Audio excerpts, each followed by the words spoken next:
Olá, meus amigos, alunos da Química Inorgânica, como é que vocês estão? Espero que vocês estejam bem nesse período de quarentena. Espero que a família de vocês também esteja bem. Pessoal, eu vou começar a partir de hoje a lançar umas videoaulas para a gente tentar não atrasar tanto o nosso curso de Química Inorgânica no curso de licenciatura em Química da URCA. Como é que vai ser feita essas aulas? Eu vou ficar mandando por semana duas aulas. São aulas curtas de mais ou menos 15 a 20 minutos cada aula, ok? Para a gente já ir antecipando um pouco do conteúdo que nós iremos ver. Na realidade, assim, pela resolução que a URCA baixou, eu não posso fazer avaliação com vocês por enquanto, certo? Mas eu posso ir antecipando as aulas para a gente não atrasar tanto no conteúdo, tá bom? Espero que todos tenham acesso a essas aulas. Espero que vocês divulguem para quem não tem acesso, tá bom, meus amigos? Eu vou começar a falar hoje, vou dar continuidade à disciplina, na verdade, porque nós tínhamos parado ali nos modelos atômicos, mas a próxima parte que nós iremos ver seria a parte da inorgânica descritiva, onde nós vamos ver cada elemento químico, as famílias dos elementos químicos na tabela periódica, o uso dos elementos químicos, a obtenção dos elementos químicos, as principais reações dos elementos químicos, tá bom? Só que tem um capítulo especial que é sobre o hidrogênio, e a aula de hoje vai ser sobre o hidrogênio, tá bom? O hidrogênio ele é especial, por quê? Porque o hidrogênio, ele, apesar de ser um átomo pequeno, só ter um elétron, a gente poderia pensar que ele seria assim um átomo muito simples, que ele não iria reagir muito com outros elementos, não iria formar muitas ligações químicas, já que ele só tem um próton e um elétron. Mas é o contrário que se mostra. Apesar de ser um átomo muito pequeno e só ter um elétron, ele é muito versátil. Ou seja, ele é muito rico porque ele consegue fazer ligações com inúmeros outros elementos, certo? O nome de hidrogênio significa gerador de água. E esse cidadão que vocês estão vendo na foto, no desenho, aí, na realidade, foi o primeiro cientista a obter o hidrogênio. Como é que ele fez isso? Ele isolou o hidrogênio a partir de uma reação de um ácido com metais. Uma reação muito simples. Se você pegar o próprio vinagre e despejar sobre zinco, por exemplo, você vai perceber ali que vai aparecer umas bolhas, e ali é hidrogênio. E esse cidadão, o Henry Cavendish, ele fez isso no século XVI. Só que o trabalho dele só foi reconhecido muito mais na frente, no século XIX, é que foi de fato reconhecido como sendo um experimento que obteve hidrogênio. Ok? O hidrogênio ele é versátil. Você pode ter o hidrogênio tanto na forma negativa, H-, como H+. Quando o hidrogênio está na forma de H-, ele é um forte doador de elétrons. Sendo um forte doador de elétrons, ele se comporta como uma base de Lewis. Base de Lewis é qualquer espécie capaz de doar o par de elétrons. Já o hidrogênio desprovido do elétron, H+, ele é um receptor de elétrons, porque ele está desprovido, ele quer receber um par de elétrons. Então ele funciona como uma base, como um ácido de Lewis nesse caso. Beleza? Interessante que o Sol, ele é basicamente uma transformação de hidrogênio em hélio, né? Isso está acontecendo constantemente na nossa estrela aí. E olha que dado interessante, o Sol consome 600 milhões de toneladas de hidrogênio por segundo e converte isso em 596 milhões de toneladas de hélio. Então é um número gigantesco e fabuloso, né? Na verdade, o universo basicamente é constituído de hidrogênio. Os cientistas falam que a origem do universo é a partir do hidrogênio.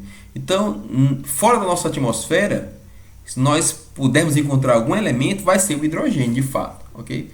Se vocês têm uma ideia, em alguns planetas existe hidrogênio sólido. Em Júpiter, fala-se que lá existe hidrogênio sólido. Por quê? Porque a pressão é muito grande, a temperatura é muito baixa. É possível encontrar hidrogênio no estado sólido e hidrogênio metálico, na realidade. Então aqui são algumas reações que acontecem lá na superfície do Sol. Nós temos aqui, como vocês estão vendo aqui o mouse, o hidrogênio, que nós conhecemos o H11, reagindo com outro hidrogênio, formando esse isótopo do hidrogênio, que é o deutério. Deutério, ok? E aqui ele emite um pósitron. ok? Lembrar do pósitron? Enquanto isso, esse deutério ele vai reagir com outro hidrogênio, formando aqui o hélio, um isótopo do hélio, liberando uma partícula, um raio gama na realidade. Esse hélio, esse isótopo do hélio, ao reagir com outro isótopo do hélio, forma o hélio 4, que é o que nós conhecemos, e libera novamente um hidrogênio. Veja que essa reação se processa novamente, porque eu tenho fonte de hidrogênio, uma reação chamada reação em cadeia. Okay? É isso que acontece na superfície do Sol. O hidrogênio ele é também um elemento bastante, como eu falei, é o mais abundante, desculpe, no universo. Ok? Cerca de 70% do universo é hidrogênio, porque nós temos muitas estrelas, né? E o hidrogênio é o 15º elemento mais abundante na Terra. Ora, se você pensar que a Terra é coberta com águas, as nuvens, e a água tem lá o hidrogênio na sua composição química, é de se esperar isso sim, né? É cerca de 0,87% da massa da Terra, porque é um elemento leve. É encontrado nos minerais, nos oceanos e nos seres vivos. Ok? Aqui nós temos uma figura dos 3 isótopos do hidrogênio. O hidrogênio 1, que é o mais abundante, não é isso? Só tem um próton e um nêutron, desculpe, um próton e um elétron, não tem nêutrons. Nós temos o deutério, onde eu vou ter aqui um próton e um nêutron, e vou ter o trítio, ou também trício, onde eu vou ter um próton e 2 nêutrons. Desses 3 aqui, o trício ele é radioativo. O deutério e o hidrogênio não são, ok? E o mais abundante é o hidrogênio. O que acontece? Ó? Existe um termo chamado deuteração. O que é deuteração? É substituir o hidrogênio por deutério. Imagina a água, H2O. Se você trocar o hidrogênio 1 da água por deutério, nós teremos D2O. E esse D2O é chamada água deuterada ou água pesada. D2O seria água deuterada ou água pesada. O que acontece? Ó? Existem vários isótopos no universo. Mas se você trocar, por exemplo, eu pegar ali H2O e eu pegar o oxigênio e trocar o oxigênio dessa água por um isótopo que não seja o isótopo oxigênio 816, eu não vou ter grandes diferenças significativas nas características químicas e físicas dessa água. Mas se eu trocar o hidrogênio dessa água por um deutério, que não deixa de ser hidrogênio, você concorda comigo? Vai ter uma diferença. É isso que essa frase está dizendo aqui. As propriedades químicas e físicas de moléculas substituídas isotopicamente são em geral muito similares. Ou seja, se eu trocar outros isótopos, que não seja o hidrogênio, as moléculas ainda são similares. Mas o mesmo não é verdadeiro quando o hidrogênio é substituído pelo deutério. Se eu tirar o hidrogênio e colocar um deutério, em alguma molécula que existe hidrogênio e eu coloque deutério, essa molécula agora nova vai ter características diferentes daquela que tinha o hidrogênio. Pra vocês terem uma ideia, vamos ver aqui. Ó. Nós temos aqui a água e água deuterada. O ponto de fusão da água é 0 graus Celsius. Se esse hidrogênio é substituído por um deutério, o ponto de fusão passa a ser agora 3,82 graus Celsius. Diferença. O ponto de ebulição da água, 100 graus Celsius. Mas da água deuterada passa a ser 101,42 graus Celsius. A temperatura de densidade máxima da água é 4 graus Celsius. Vamos lembrar vocês, ó.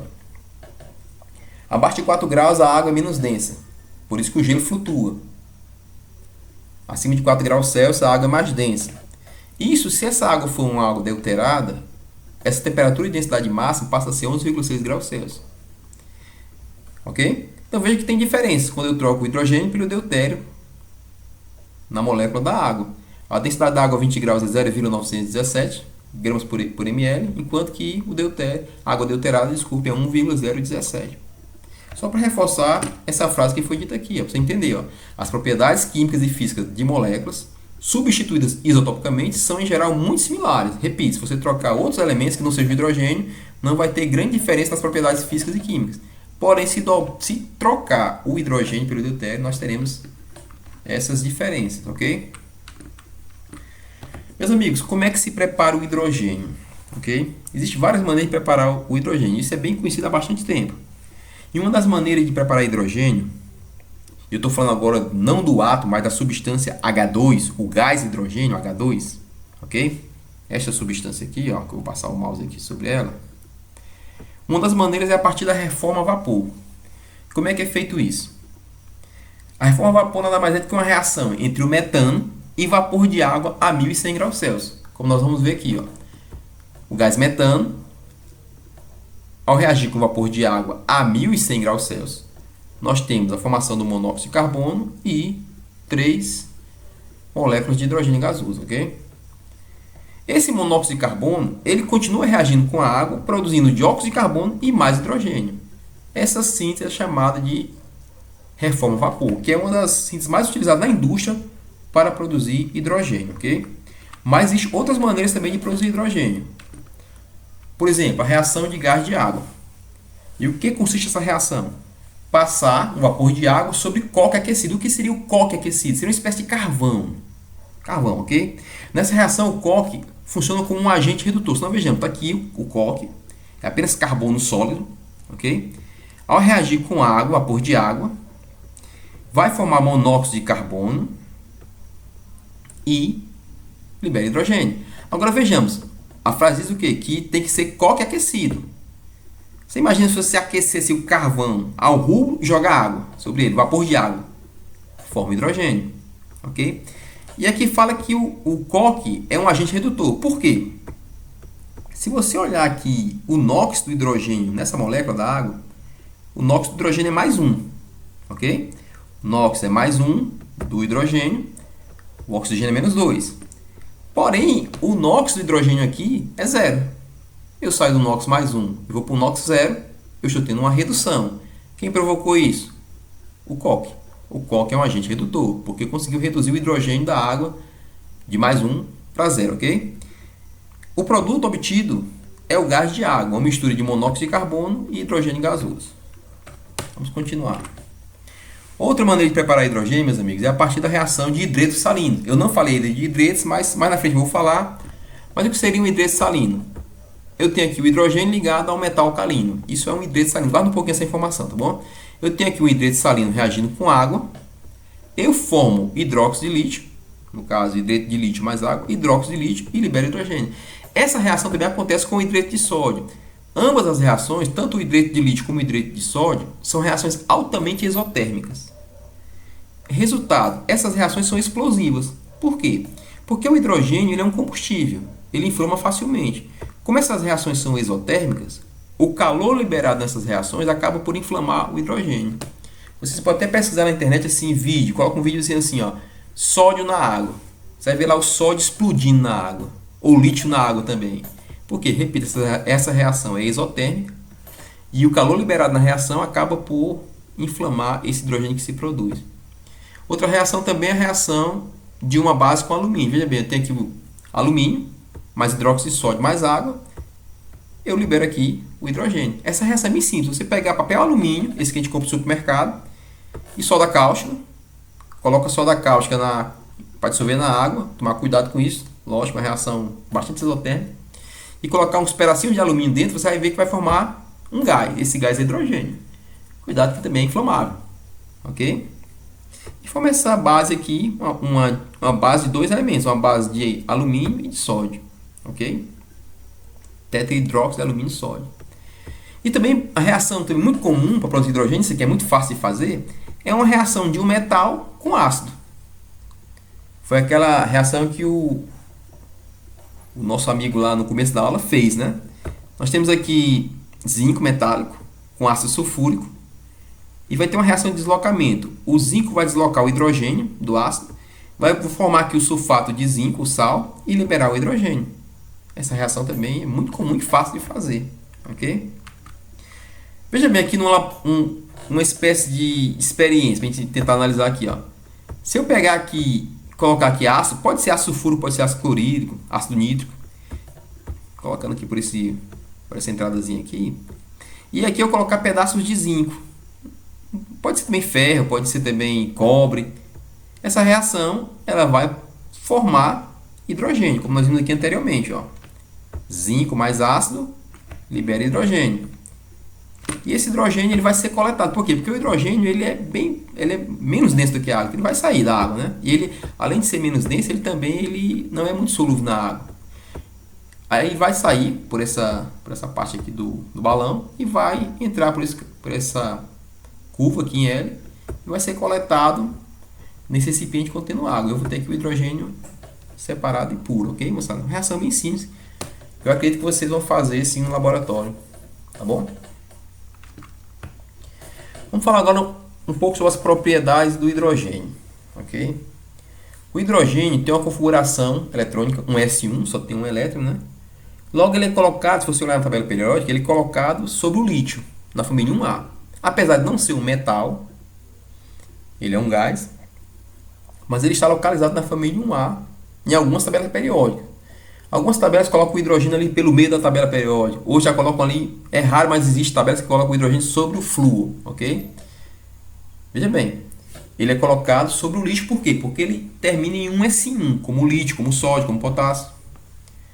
Só que o hidrogênio também, ele não é tão reativo como esses metais. Apesar de estar lá na posição 1A, mas ele é bem menos reativo do que os elementos, os metais alcalinos. O hidrogênio ele também pode ganhar elétrons. Ele pode ganhar e ele pode perder. Se ele ganhar elétrons, ele forma esse H-1, chamado hidreto, o qual tem a configuração do hélio. Ele passa a ser um S2. Ok?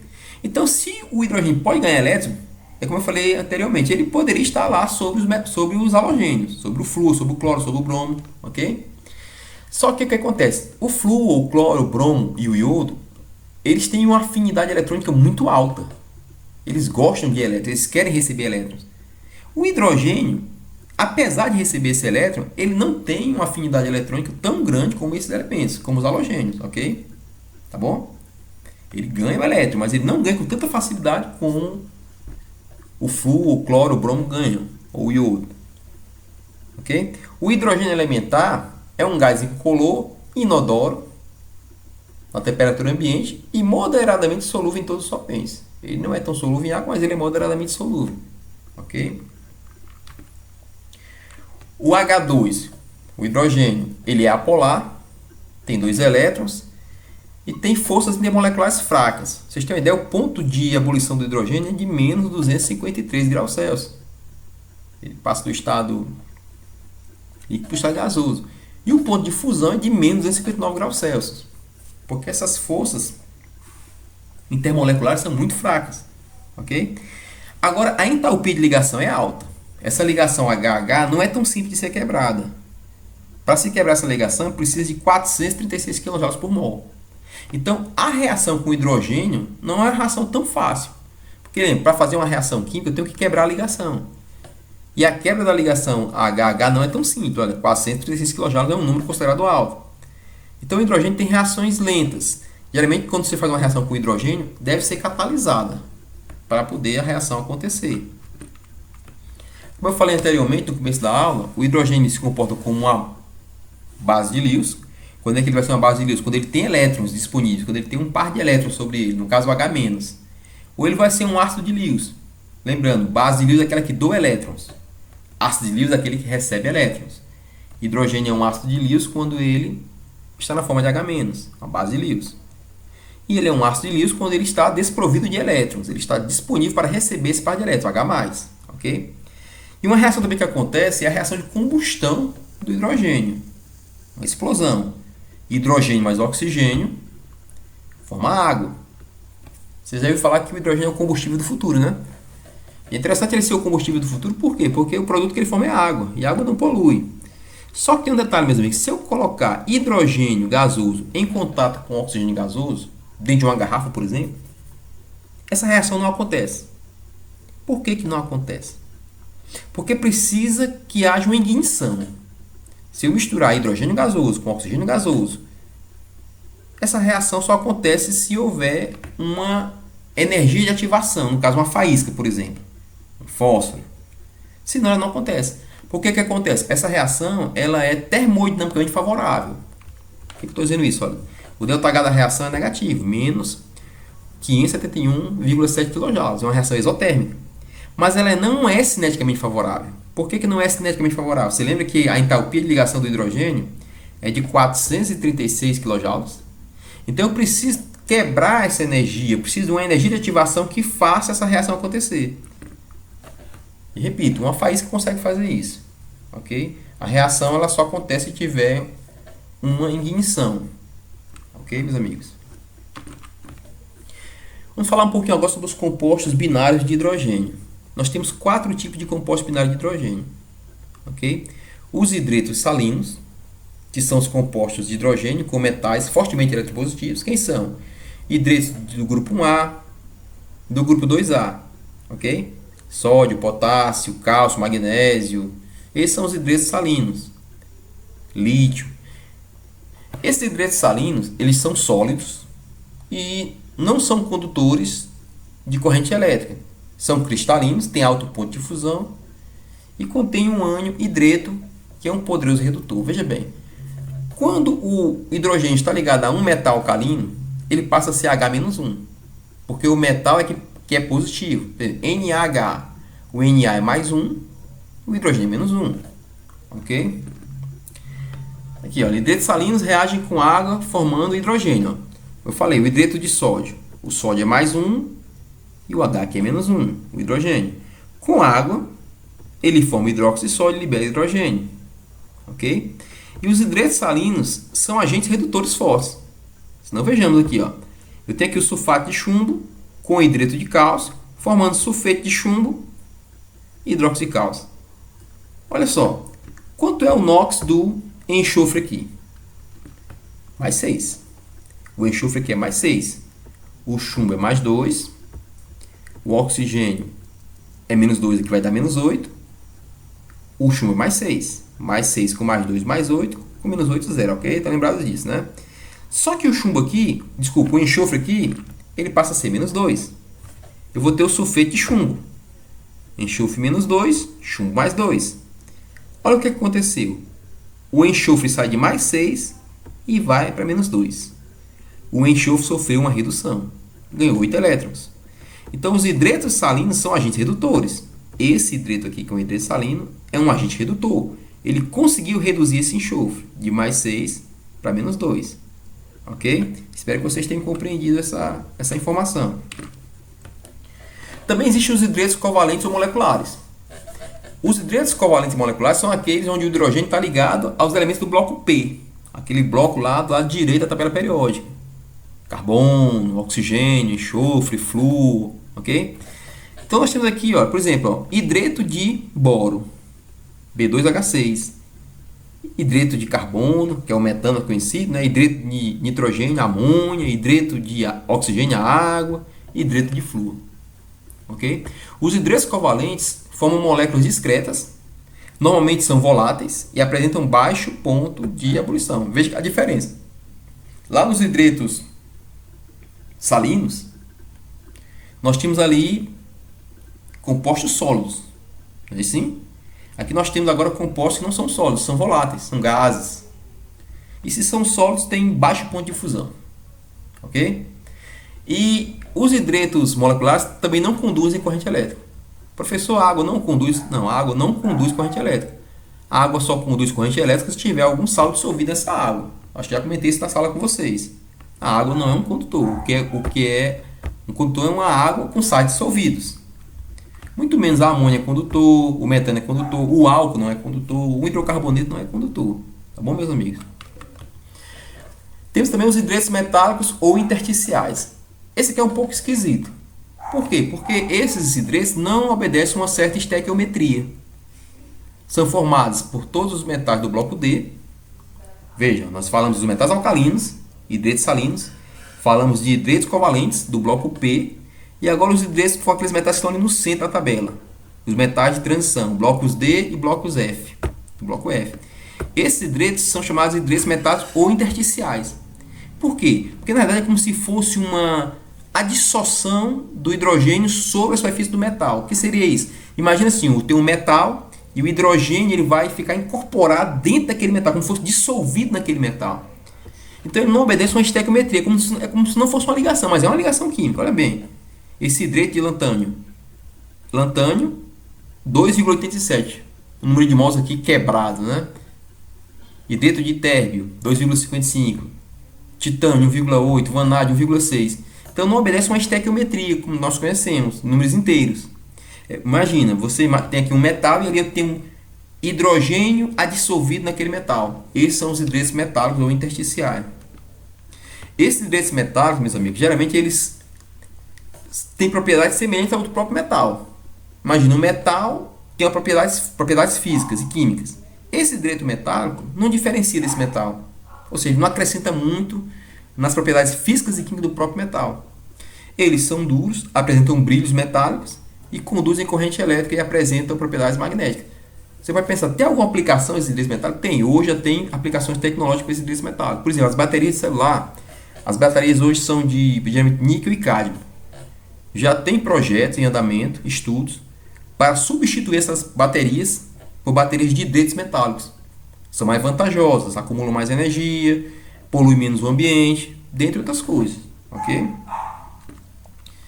E existem os hidretos também intermediários, que são aqueles que ora se comportam como iônicos, ora se comportam como metálicos e ora como covalentes. Então vejamos aqui, ó, nós temos aqui, por exemplo, hidreto de berílio.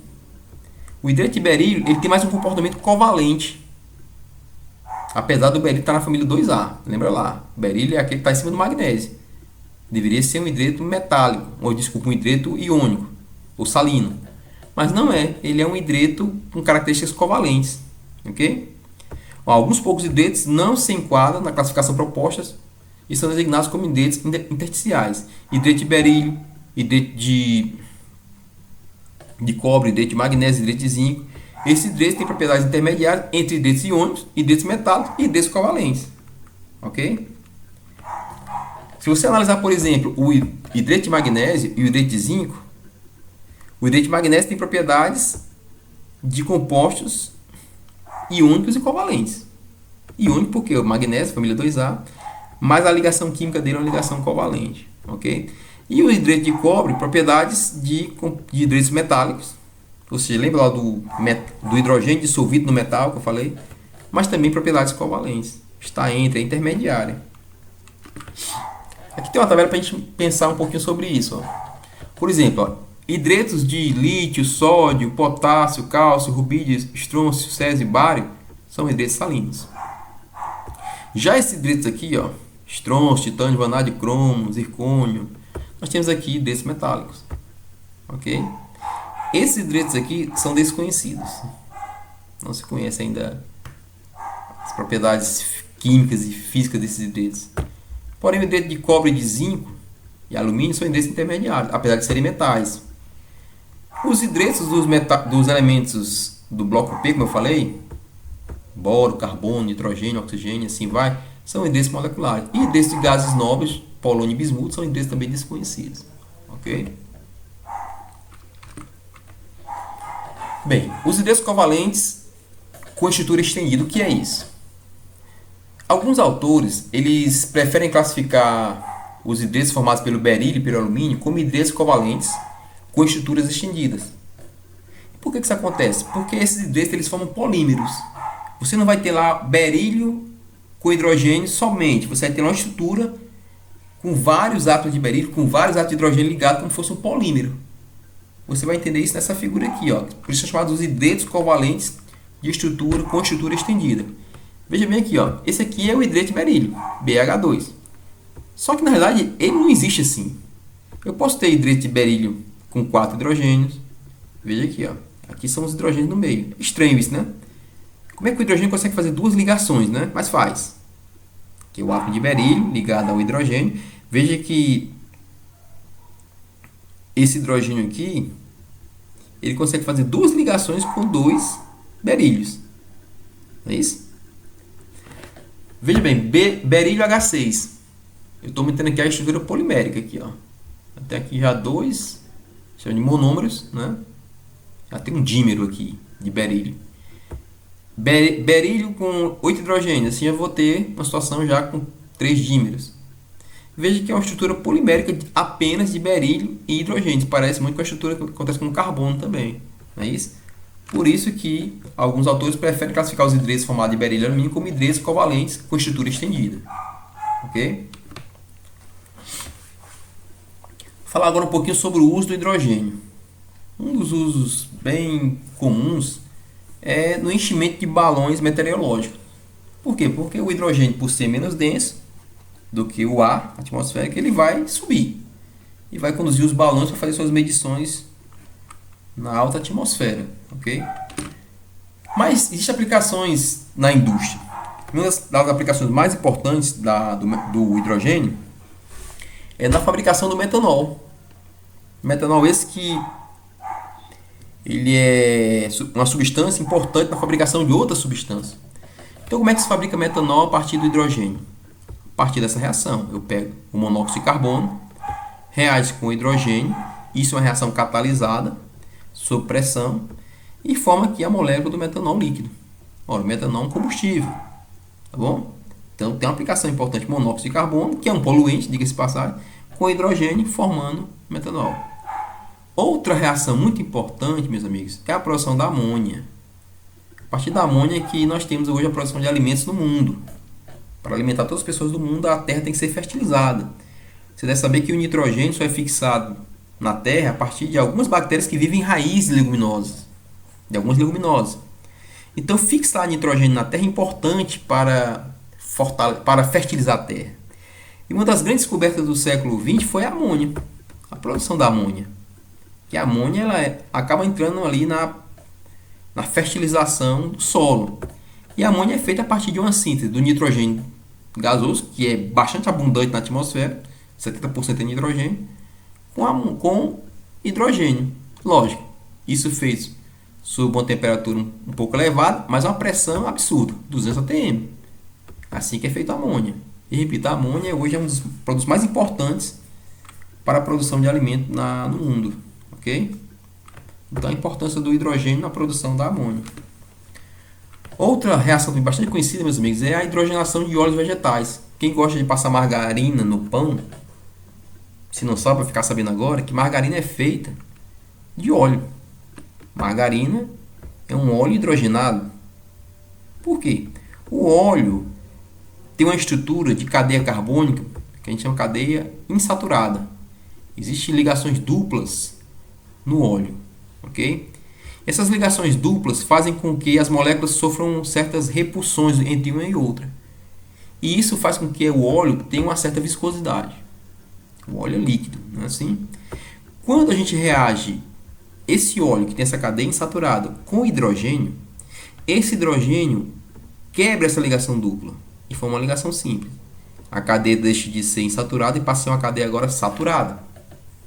Resultado que essas moléculas que agora estão saturadas não tem mais ligação dupla. Antes, essas moléculas tinham uma repulsão entre elas, por causa das ligações π que existem aqui. Essas moléculas agora não vão ter mais essas repulsões, não tem mais ligação π. Resultado, as moléculas agora saturadas, por não ter mais essa repulsão entre elas, elas vão acabar se acomodando uma mais perto da outra. Resultado, aquele óleo que era viscoso, torna agora uma pasta. Margarina. Bota-se sal neste óleo, bota um corante, você tem a margarina. Ok? Essa é uma aplicação bem forte do hidrogênio. Eu queria só destacar, meus amigos, que geralmente, quando se tem a necessidade de hidrogênio numa fábrica, se produz hidrogênio ali mesmo perto. Ok? Não vai ter uma fábrica de margarina longe de um local onde tenha hidrogênio. As coisas são bem próximas. Não vai ter uma fábrica de metanol longe de uma fábrica de hidrogênio. Não dá para transportar assim. Geralmente se produz ali mesmo o hidrogênio na fábrica. Ok? Outra reação é a produção da anilina a partir do nitrobenzeno. Essa reação aqui. Essa reação também é catalisada por platino por níquel. Eu tenho o nitrobenzeno reagindo com hidrogênio, produzindo a anilina, que é um corante alimentício. Olha aqui, esse aqui é o nitrobenzeno, mais hidrogênio a 600 graus forma a anilina, ok? Outra aplicação do hidrogênio são em soldas de metais, maçarico de hidrogênio. Por quê? Porque o calor desprendido é bastante considerável. Você lembra que a solda precisa de calor.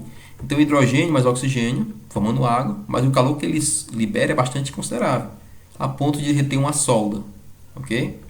E uma das aplicações mais nobres, mais sofisticadas, mais tecnológicas é a aplicação de combustível de hidrogênio em foguetes, ok?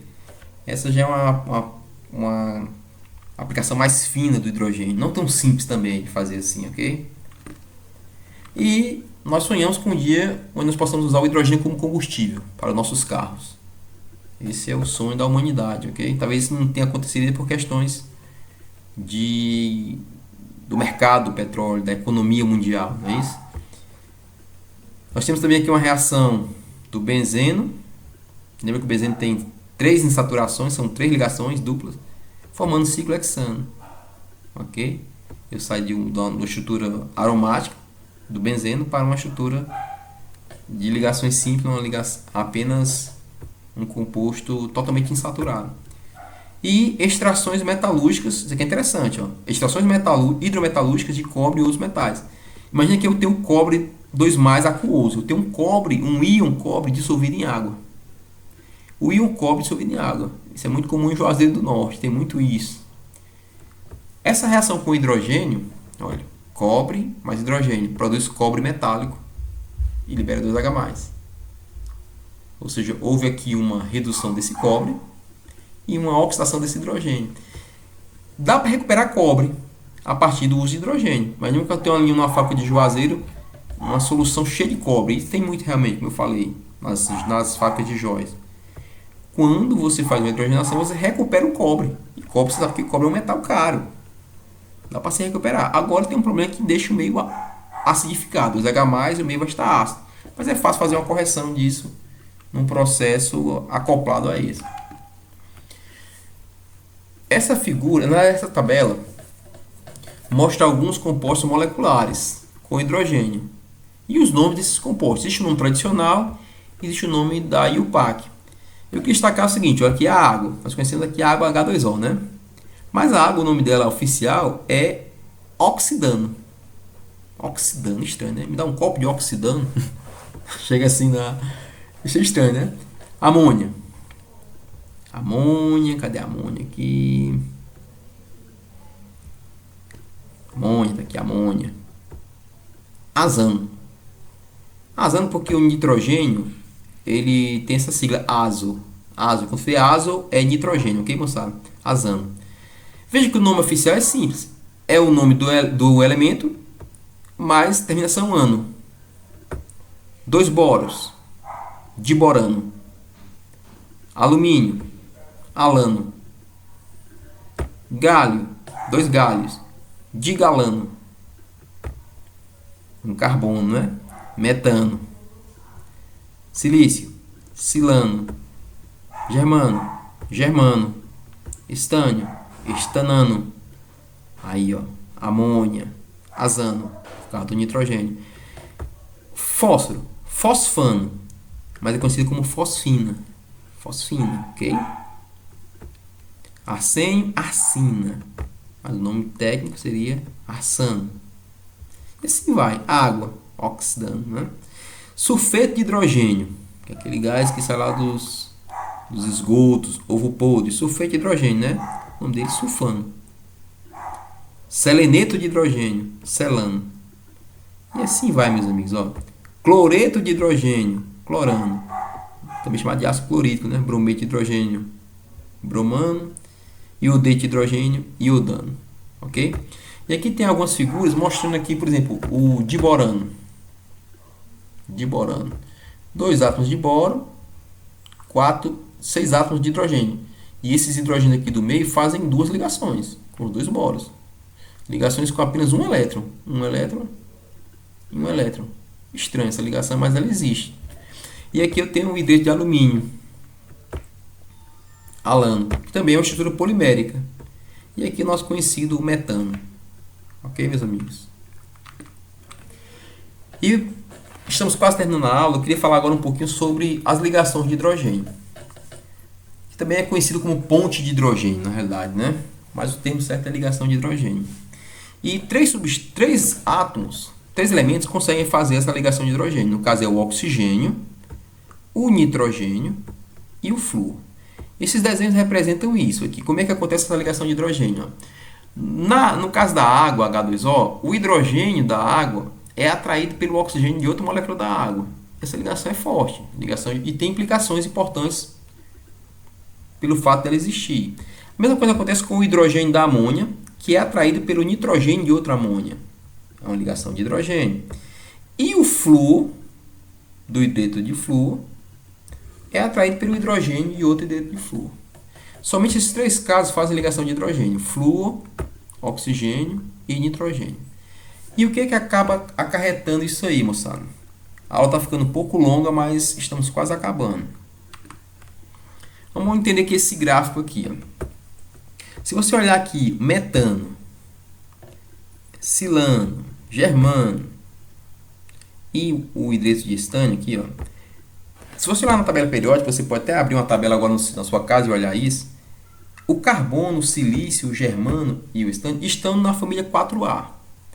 E um está embaixo do outro. O silício está abaixo do carbono, o germano está abaixo do silício e o estânio está abaixo do germano.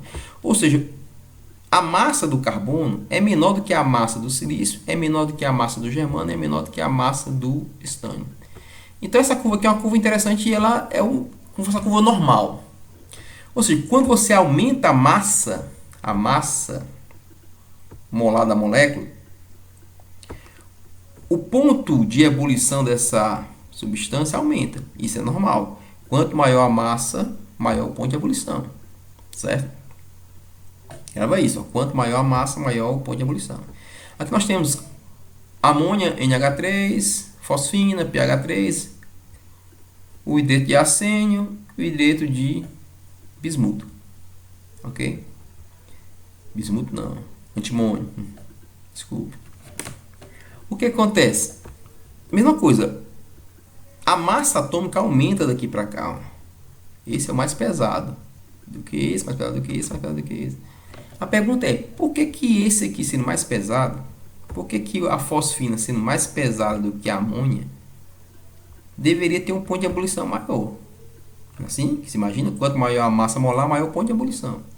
Só que a amônia tem um ponto de ebulição maior que a fosfina. Isso acontece também com o ácido fluorídrico, em relação ao ácido clorídrico. Esse aqui é mais pesado do que esse. E acontece com a água. A água é muito mais leve do que o hidreto de enxofre, sulfeto de hidrogênio, ok? Por que a água, sendo mais leve, tem um ponto de ebulição elevadíssimo, o ácido fluorídrico e a amônia? Porque essas três substâncias, lembra, fazem ligação de hidrogênio. E essas ligações de hidrogênio acabam que dificultando, aumentando o ponto de ebulição. Coisa que não acontece aqui. Nessas moléculas aqui não acontece ligação de hidrogênio, muito menos aqui, muito menos aqui. Então, veja que o comportamento aqui é crescente. Por quê? Porque aqui aumenta a massa atômica. Mas aqui eu tenho ligação de hidrogênio. Isso justifica o porquê que a água tem um ponto de ebulição tão elevado, sendo uma molécula tão leve. Tá bom, meus amigos? Meus amigos, eu espero que vocês tenham gostado da aula. E repito, vou ficar mandando 2 aulas por semana. Na próxima aula eu vou começar a falar sobre os elementos do grupo 1A, os metais alcalinos e alcalinos terrosos também. E assim, qualquer coisa vocês entrem em contato comigo pelo WhatsApp. Vou ficar postando toda semana esses vídeos pelo YouTube. Então, um abraço a todos, espero que vocês estejam bem e que fiquem bem. E vamos torcer que essa quarentena acabe logo para nós voltarmos à nossa rotina normal. Um abraço a todos, tá bom? Valeu, pessoal.